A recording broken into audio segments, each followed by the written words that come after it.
الدنيا هو محمود عبد المنعم كهربا. بصراحه محمود عبد المنعم كهربا تحس ان هو ماشي بمبدأ ايه، اللي امه تملي بتدعي له احسن من اللي امه بتديله. يعني سبحان الله، محمود عبد المنعم كهربا كل ما بيقع في مشاكل بيتألق اكتر واكتر. يعني انا بتمنى ان مشاكله مع الزمالك او مع اي جهة تفضل شغالة. ليه بقى؟ لان كل ما هو عنده مشاكل وعنده ظروف صعبة جدا بيتألق مع النادي الاهلي وبيقدم اداء يعني اكثر من رائع. يعني بسم الله ما شاء الله يعني عليك يا ابني والله. اول لاعب في الدنيا اتمنى له ان هو يفضل في مشاكل بامانه. والله ربنا يوفقك يا كهربا، وان شاء الله طول ما انت موجود في النادي الاهلي فانت اساسي مع كولر. تقلقش خالص من قصه ان الاهلي بيدور على مهاجم، انت مكانك موجود يا باشا.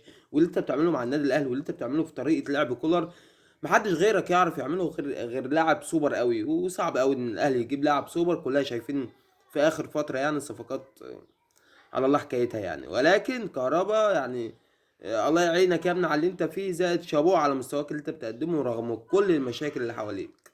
سلام.